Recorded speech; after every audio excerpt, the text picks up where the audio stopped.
everyone. Welcome to the Recovery is Possible podcast with Mike and Lillie. Today, I'm going to be hosting, and with me is Mike. Hello. How are you? So the last time we met, Mike and I were having a conversation about how do you avoid burnouts or meeting fatigue. And so based on that conversation, he had mentioned something about finding purpose. So as he was talking, it just really keyed into, I thought that would be a great follow-on podcast, is I'm going to ask Mike just basically 3 questions during the course of this interview, and really to kind of pull out some of the things more on a personal level, I thought, for our listeners. And so today's session or today's podcast is going to be all about finding purpose.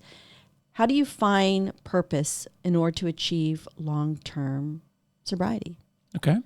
And so, Mike, my first question to you is, what are those key moments in your life as you recollect? And like you were saying, you're already over 13 years of sobriety. What are those key moments in your life that you can remember that are drivers for you to achieve long-term sobriety? Well, I think that's a good question, because in recovery, you have to find what that purpose is in your life. Without it, and I think that's true, just not for recovery too, but especially in recovery, because really when you think about it, addiction is isolation. We've talked about that before, and your life has really just been put on hold. Whatever hopes, dreams, goals, ambitions you had are just gone. I mean, if you think about it, your entire life now is centered around drinking or drugging, and that consumes everything. Maybe you're holding on to a job. Maybe. Sometimes that's not even the case. You know, you lose your job, you lose your family, you lose all these different things. But even if you are holding on to that job, and that's what's fueling the income to be able to continue to drink and drive, well, maybe drink and drive too, but drink and live, you know, the bottom line is that that's pretty much it. I mean, you don't have any hobbies anymore. Maybe you don't have a family. Maybe you have legal issues. The job's probably on the line too, and that's your entire life. But nobody starts out their life thinking, you know what my goal? I mean, when you had career day in elementary school or even through high school, nobody ever raised their hand and said, you know what? My goal in life is to be an alcoholic or a drug addict. No. If you go and you talk to kids that are in school, they'll say things like, I want to be a doctor, I want to be a CPA, I want to be in the military, I want to be a nurse, an accountant, whatever. They think about their future, maybe getting married and having children, maybe traveling the world, maybe name it. You have those ambitions. The problem is that addiction takes that from us. And I think other than just the surrendering to your addiction, the next thing that must happen is reconnecting with what those ambitions and those desires are. After all, you know, a lot of times I talk to parents, particularly women, not only women, but particularly women, and I ask them, you know, would you do anything for your children? Because for many women, that was a lifelong ambition. I want to have children. So now you have children. Would you do anything for the children? Yes, I would. But then I followed it up and I say, but would you get sober for your children? Because if I talk to your children, that's likely their number one desire is that you get well.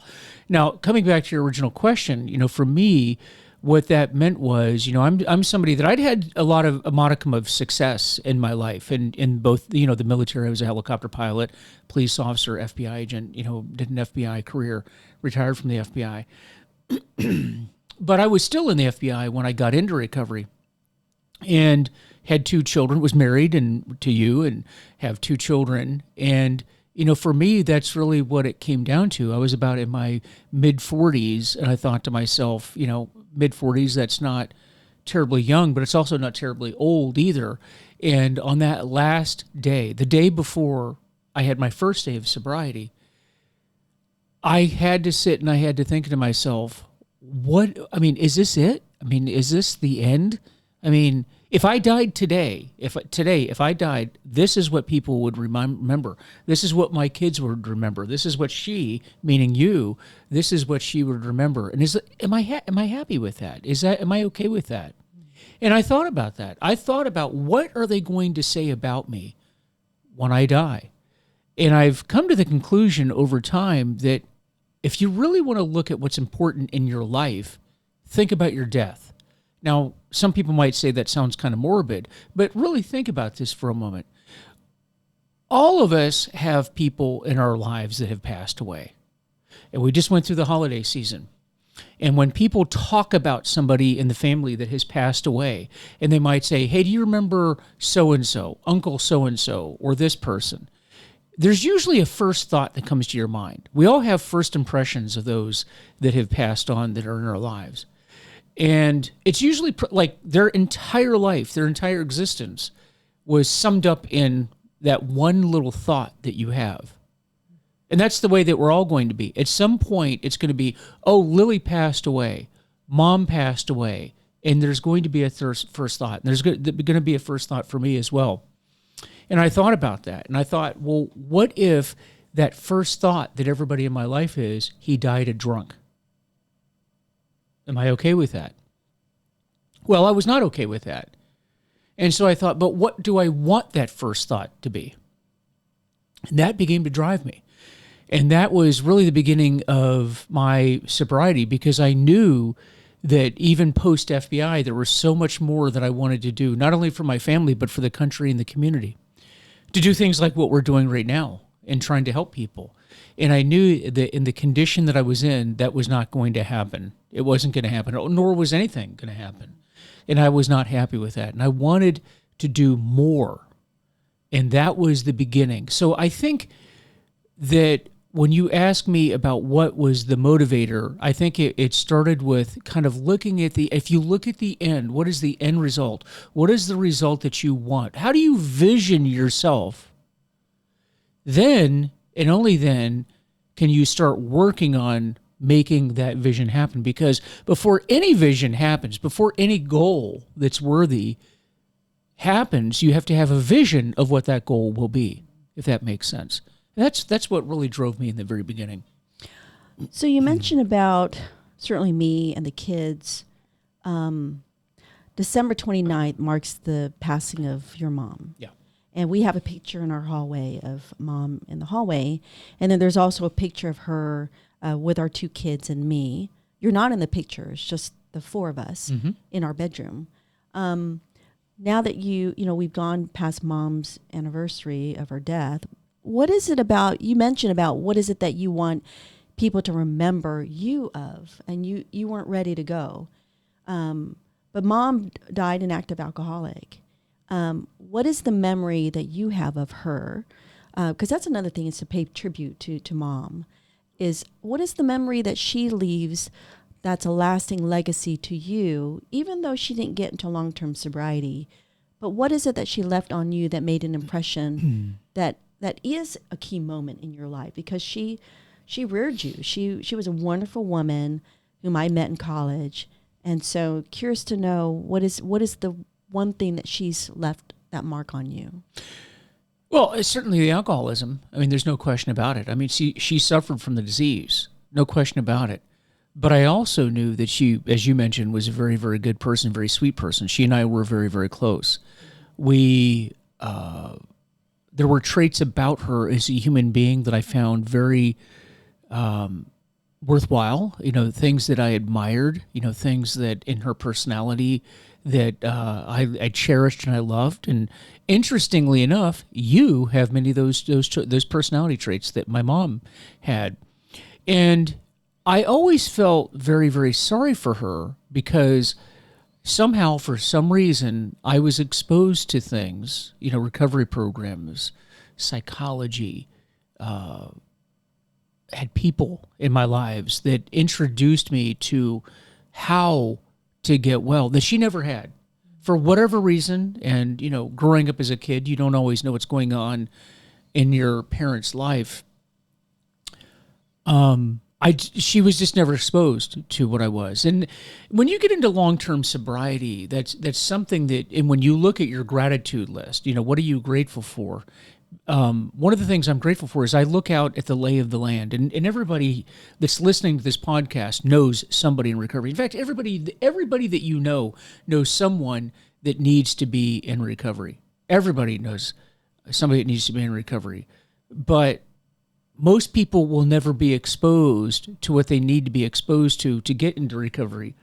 And for some reason, you were blessed to, or I was blessed to have that happen. Well, my mom never had that happen to her.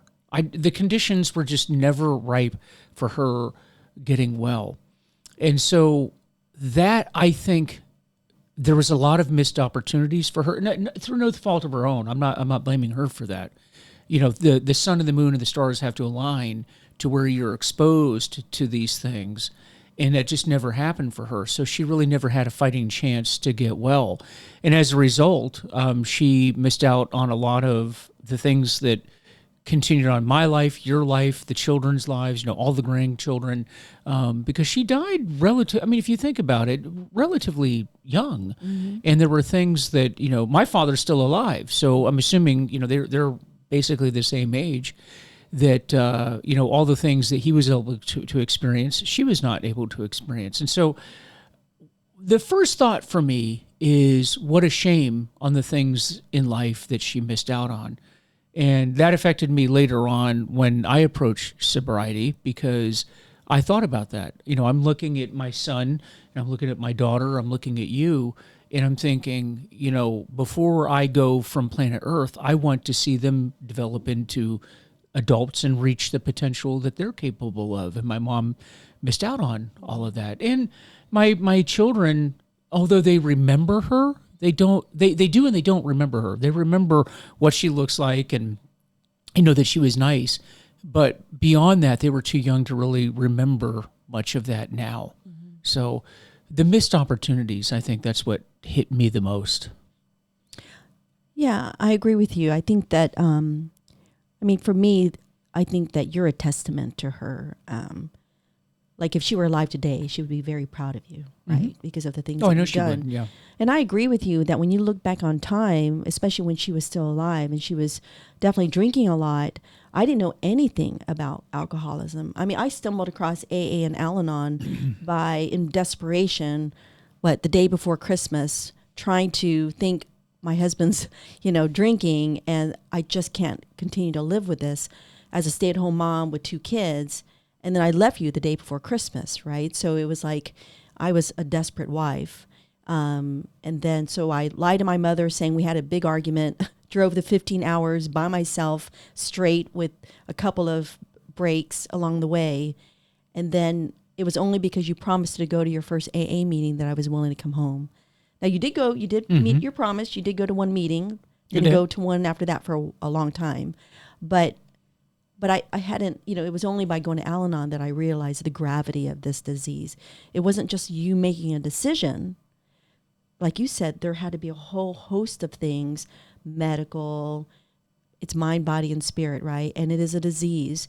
And so I know that some people argue that it's a disease, but how else do you explain something so illogical that, your brain is basically hijacked, mm-hmm. where you're willing to give up everything? Most people don't do that. They give up everything, their family, their kids, their job, their life for the sake of this drink. That makes absolutely no sense. Mm-hmm. So when that sunk in, and I learned a lot about that in Al-Anon with other families who were devastated by their son, daughter, husband, wife, you're like, this disease ravages and destroys, whether it's drugs or alcohol. The mind is hijacked by the disease mm-hmm. of addiction. So it just made absolutely no logical sense to me. And being a very logical person, it had to be something more than just a choice. It had to be. Mm-hmm. And for those of us who live with active alcoholism, maybe the public doesn't understand because there's a stigma surrounding it, still thinking that it's a choice. When you live with it day in, day out, and you suffer through it, and you realize that, it's just more than just a decision. Those of us who understand it, because we live it. So it would be, I would also kind of akin it to those who have a family member who suffers from cancer, right? There's a lot of, it's not easy when you have a family member who's doesn't want treatment or is going through the treatment through cancer. It's very painful. I would not say it's any easier with drinking, because you were drinking and driving. You could have taken somebody else's life. Maybe not much more in cancer. They're not one for one evenly equal. Each one has their own challenges, right? But there's similarities enough in that the family is really dragged through it all, and it's difficult. Yeah, and early on there was the stigma, and there's still that element, or a very large portion of our society that does not believe that this is a disease. In fact, you and I did a podcast on the disease of addiction not too long ago, and unfortunately, I saw a comment. I made the mistake of reading comments on social media, and by the way, anybody that does podcasts, I think that it's a mistake to read the comments, and there was a person in there that actually said, "This is not a disease." So this is somebody that took the time to watch and listen to the podcast and then challenges us and says that this is not a disease. And I want to make this very clear. This is a disease. It's a disease of the mind and the body. It's primary, chronic, progressive, and deadly. It's in the DSM-5, and it's a disease of the mind and the body. And I think that because the public understands so little about addiction, and you're frustrated by the outgrowth of the disease, the things like you talked about, drinking and driving, domestic disputes, crimes that are committed, just abuse in general, things like that. People really are wired to focus on the behaviors that are an outgrowth of the disease, that they don't want to believe that it actually is. But it's a disease of the mind and the body. So there's absolutely a physical element to it, but there's also a mental element. It's a form of mental illness, really, if you think about it, because why else then would you continue to do something that is destroying everything that you hold dear, to include yourself, but yet continue to do it? How do you explain people that have been to treatment 30 and 40 and more times? And yes, before you ask, is that true? Yes, there are people that go to treatment north of 40 times and still don't get sober. And how do you explain that? How do you explain that they're hearing the same message over and over and over, but yet come back to treatment over and over and over, when they have no evidence that this is ever going to change, they're ever going to be able to drink or drug safely, ever, but yet they still do it because it's a mental illness. But there's that genetic and physiological component too. Right. And so first of all, you have to understand that it's a disease. And that was the beginning of my recovery. And I'm going to say this, that in the early days, when you talked about how I went to a meeting and then I didn't go back again, those were the days when I thought this was a moral issue.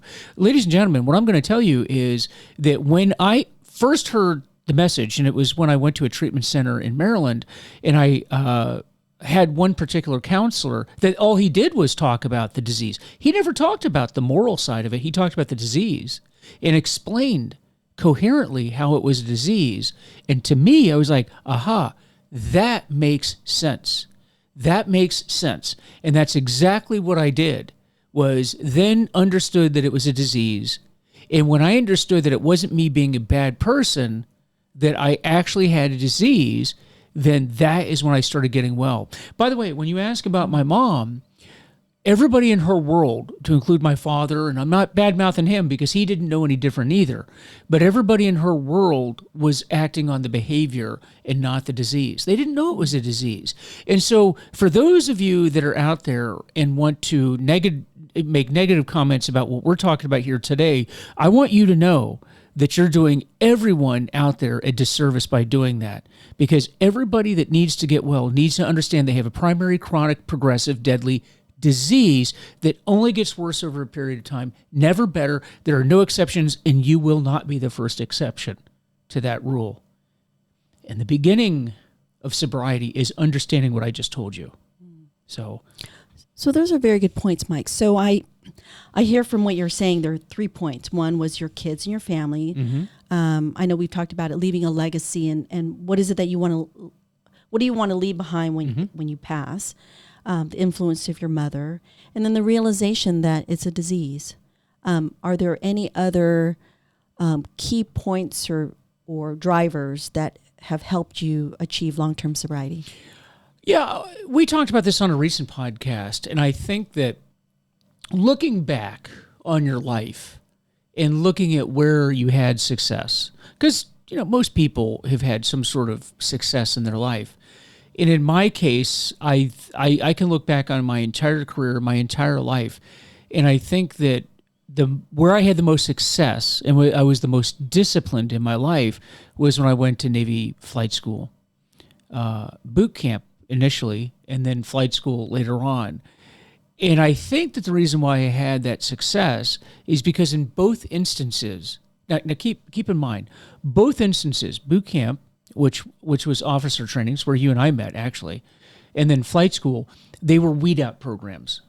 Meaning, these are not programs. Let me make it very clear. If you struggle in the program, nobody's helping you to get along. They actually want you to quit, because if you're going to struggle, then they don't want you there, right? So if all you have to do is raise your hand. Like Navy Flight School is a voluntary program, and if you can't either cut the mustard or you don't want to be there, they will get rid of you. And so there was no mercy. Now, the reason why I bring that up is because to get through something like that, you must have a singular focus on, one, you made a decision that this is what you wanted to do. Meaning, in my case, when I went to Navy flight school, I made it, and by the way, this is like 2 years long. I made a decision that I wanted to graduate, that I was going to graduate, and that nothing was going to stop me. Like, I made that decision and I made that commitment, and I was going to do what it took to get through that program. How that relates to recovery is, I think that you have to have a singular mindedness, just like I had then, that you made a decision you want to get well, you have a goal to get well, and you're willing to do anything that you can to get there. Very similar direction, different goal, but that's what happened with me. Was I finally made that decision that I wanted to get sober, and I had a vision of what that sobriety would look like, and I was willing to do anything that I needed to do to get there. So that's one aspect of, to answer your question, that changed. Okay. So let me change things a little bit, in that those were key areas in your life that happened in the past, that actually happened before you got into recovery, that continue to sustain you now that you've been in recovery for all these years. So let me ask you another question regarding habits, right? Daily actions that you take. And I'm not talking about meetings, because we talked about last time that meetings are important. But do you have certain routines or daily actions that you do that, we always talk about taking it one day at a time, Mm-hmm. That 24-hour chip. So there must be certain things that you're doing on a 24-hour basis that keep you, you piece together day to day, and then it becomes years.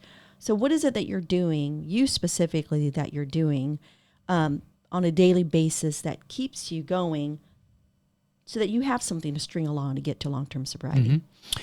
Well,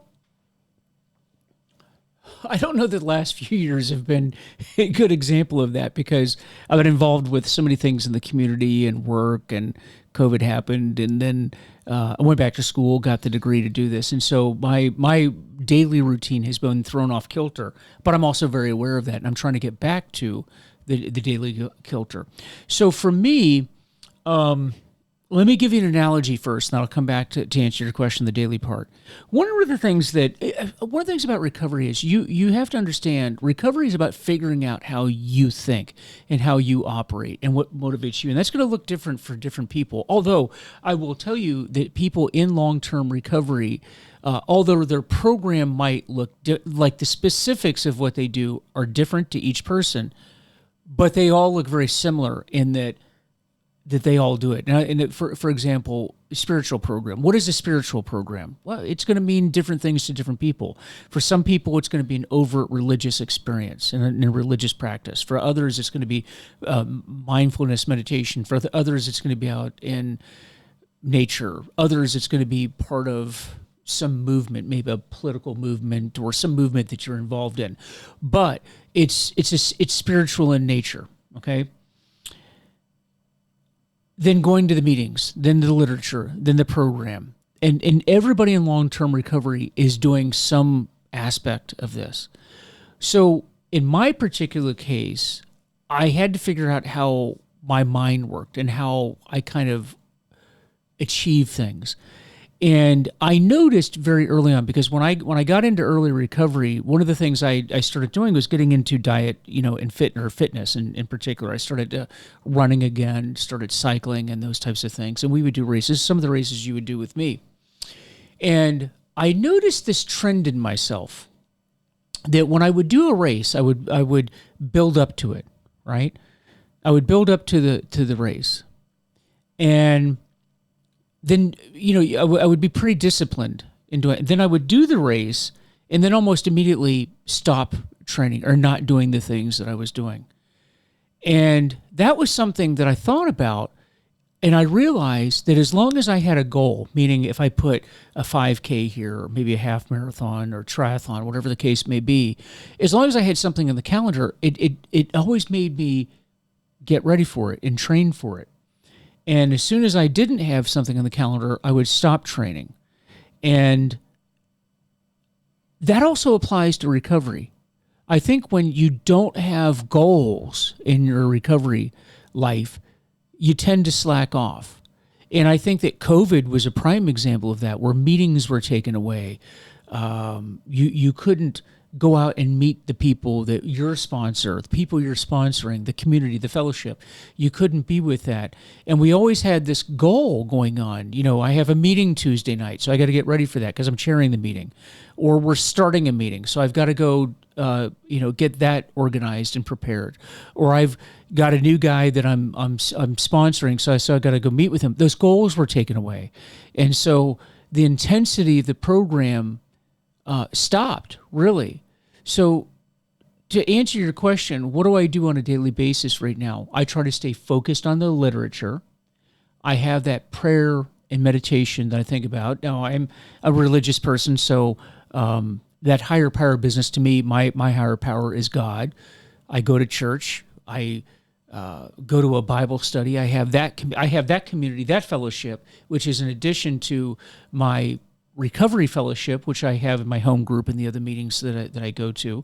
I have my spiritual readings that I do, the Bible, things like that, but I also have recovery literature that I'm doing.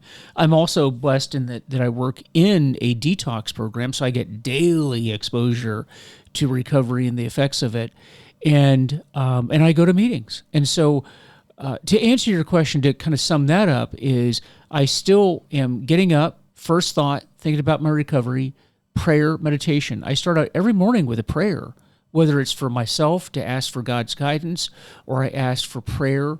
Remember, recovery is about thinking about other people. I pray for other people. I pray for their well-being, for their protection. I pray for all of the people that I'm working with in recovery. I pray for the patients that I'm working with. I pray for the hospital and where I work. Then the literature readings, and then I go to meetings. And because I am involved in, expanding the recovery program here where we live, then I have those goals. Again, having a goal down the road. And as long as I'm working towards those goals, remember, I have figured out in my mind that that's what motivates me. And I think to anybody that's listening, that's what's going to be important. Really take time to figure out how you are wired. What motivates you? I've just explained what motivates me, but what motivates you? And continue to incorporate that in your life. Wow, that's powerful, Mike. My third question was, hey, when your purpose is on shaking ground, I don't know. Have you ever encountered, maybe early on in recovery, because it sounds like you are so steeped in recovery, whether it's waking up in the morning, whether it's doing things individually within the community, at work, you are like 100% recovery. You should put 100% recovery on a that'd be a good T-shirt on a T-shirt, right? But hey, we should get T-shirts, and you guys can purchase those, right? No, but anyway. But my point though is, it seems like you're very, steep in your recovery, but was there ever a time where you were shaking? Because I'm thinking that there are people out there, there are listeners who are struggling, and either they're early on in recovery, they're trying to develop those good daily practices and habits, because it takes a long time, to develop a good habit. Maybe what would be some tidbits of information that you can provide positive guidance? Yeah, I would say yeah. However, I was fortunate enough, by the time I had the experience that I had, I'd been solid in recovery, not just years in recovery, because I want to say this. You got to remember, time is important and not important at the same time in recovery. And what I mean by that is I know people that have not had a drink or drugs for years that are not really sober. Okay, because being sober is a state of mind. It's a spiritual experience, and it's a spiritual transformation. It's a metamorphosis. And when people are sober, you know it. You know it when you see it. And that's different than people that just have not had a drink or drug for many, many years. Because those of us in the recovery community, and I'm sure you've met these people, you know people that have not had a drink in many years, but they are still very angry and still very on edge. And they're just one bad incident in their life away from going back out and drinking. So is that what you define as a dry drunk? Yeah. Yep. It's a good term for it, dry drunk. These are people that are really they've not really had that spiritual transformation, but somehow they've been able to not drink or drug for years. Now, on the other hand, I know people that have really not attained longevity, like physical time, not drinking, but yet are very, very mature. And I actually work with a couple of individuals right now that if you're just looking at it longitudinally, don't have a lot of time not drinking, but man, you wouldn't know that from talking to them. They got on board real quick, and they really connected spiritually. They took the program seriously and have a lot of maturity when it comes to recovery. So time is not a real good indicator of quality of program, if that makes sense. Now, by the time I got to the point to where the challenges really arose, I'd had some time and had that transformation, and it was a good thing, because I don't think that I would have survived it from a recovery point of view had that not been the case. And I won't go into the details of what I was doing, because that would bring in some outside issues into a recovery podcast. But I was doing some things in the community and becoming very, very involved in the community in a very public way, And the thing that I did put me under a lot of scrutiny from a lot of people. In that world, in that business, it can get very, very ugly, very ugly. And there were other people that I was doing this sort of thing with that it just destroyed. I mean, it's the type of, let's just put it this way, it's the type of thing from the minute you wake up to the minute you go to bed, somebody's attacking you. Somebody has an opinion of you. Somebody has an opinion of what you're doing, what you look like. Were you concerned that might impact your recovery? Well, it's important because I knew going into it that was going to happen. And I think that's important, is I didn't go in blind to this. I knew that was going to happen, and sure enough, it did happen. And I think, had I not, actually, I think that somebody in recovery handles something like that better. If you don't, you've got to remember, alcoholics and addicts are not the only sick people out there. We're all sick in our some way. Everybody has problems in one way or another. People in recovery, the one advantage we have is we have a program to deal with all of that. Life is hard.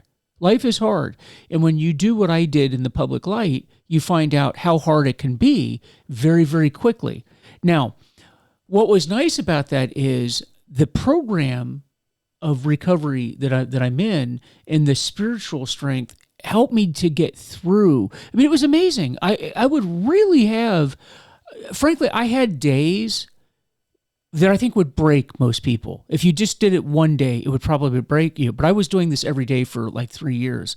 But yet I was able to go to bed every night and go to bed and sleep and just get it up the next day and do it again.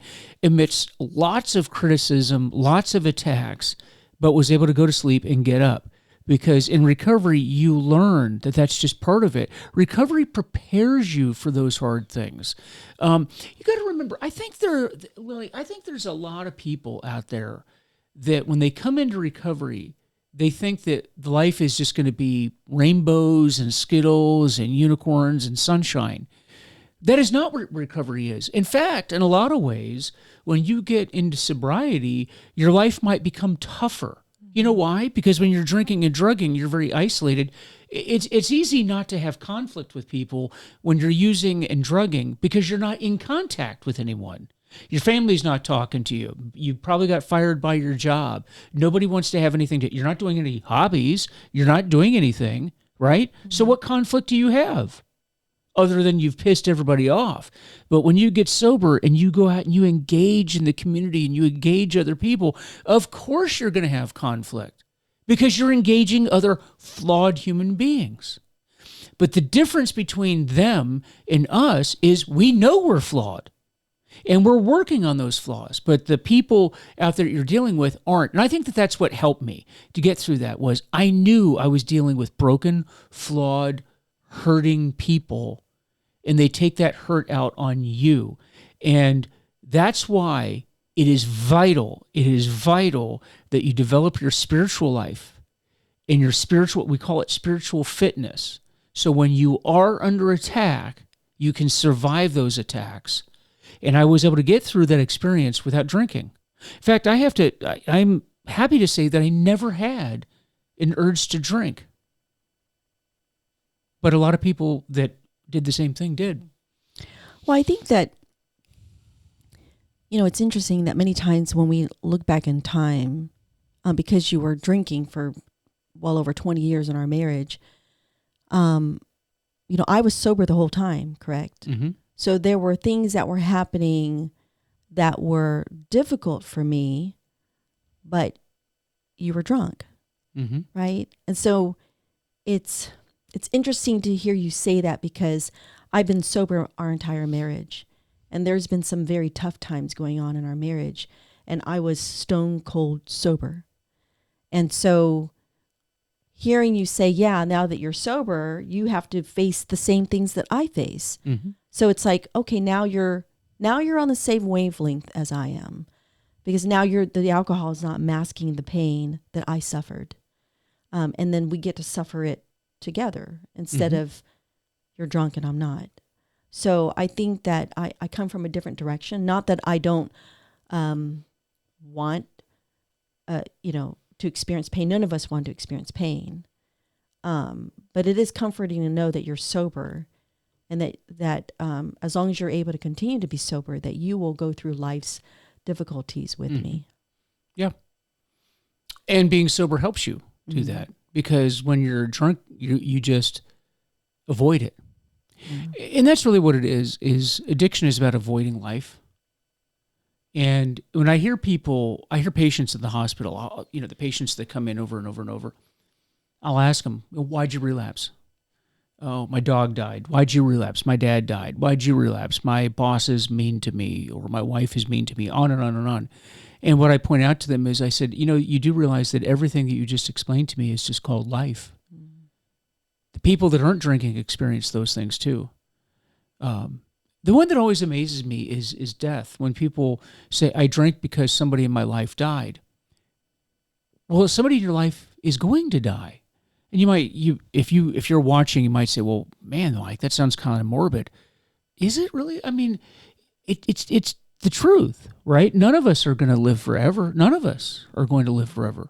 Why are we shocked when people in our lives die? It hurts, and we are sad about it. Particularly if it's a tragic incident or unexpected. I get that, but the mere fact that someone died, that's a reason why you go out and destroy yourself. That you destroy your family, you destroy your hopes and your dreams and everything that you ever wanted. It makes no sense that you do that to yourself because somebody in your life died. By the way, that person that died wouldn't want you to do that. So it makes no sense to me that we do that. Well, and that's when the moral component comes in, right? Is that person really making a choice, or is that their excuse? Mm-hmm. Because everybody around them, they had family members who had that person die on them too. Right. And they're not drinking. And they're not drinking. Right. So then you're thinking, well, you're using the alcohol as an excuse for you to drink. Right. But if you think of it as a disease, it was a scapegoat because they probably would have drank even if the person had died or not, right? No, we always so it's really say an that excuse. We say in addiction that we drink for any reason. Right. We drink because the sun's up, because it's down, because our team won, the team lost, because it's a Monday, the Tuesday, the Wednesday. Right. And, most of us are very disciplined about our drinking. I know I was very disciplined. I was very disciplined about drinking. I only drank on those days that ended in Y. Only those days, no other days, right?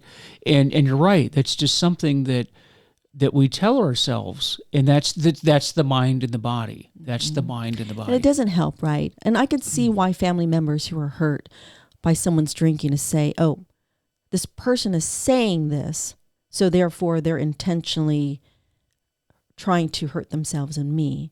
Mm-hmm. But then if you think that their brain is hijacked, what they're saying to you makes absolutely no sense.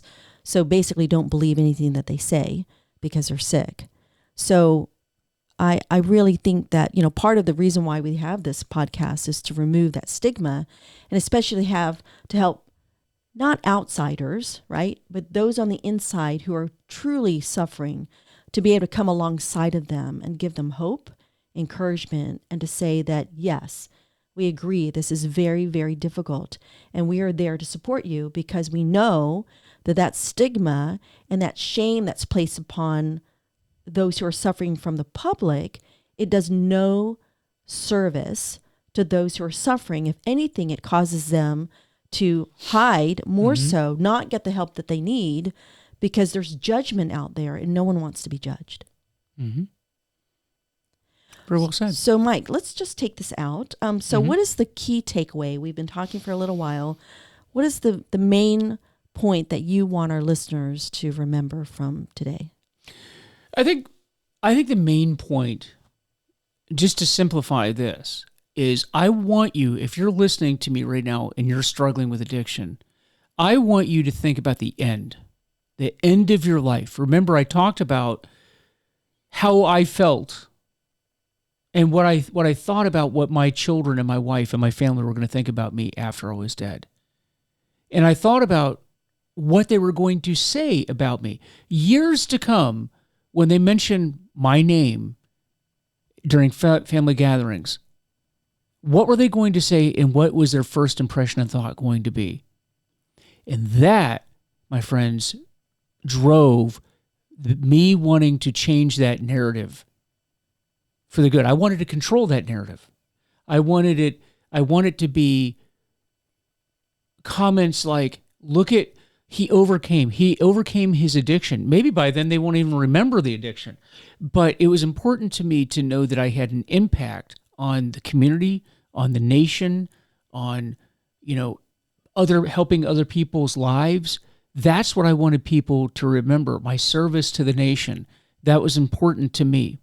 And so the key takeaway is that if you're struggling, you need to figure out what it is that you want people to say about you. It may be different than what I want for myself, but everybody has some vision that they want others to remember them by.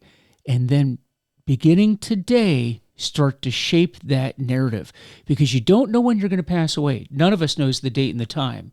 It could be tomorrow. It could be next week.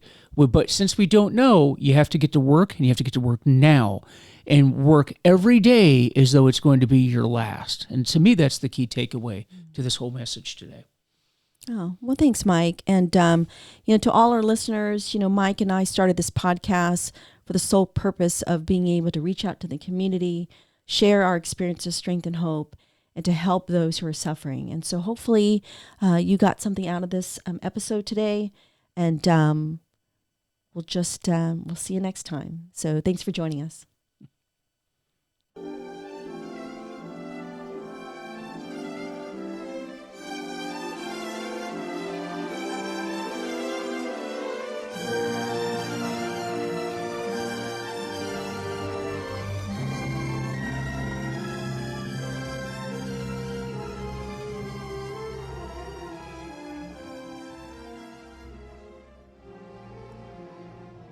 So as I always like to say, I do not represent any group, do not represent anyone other than myself.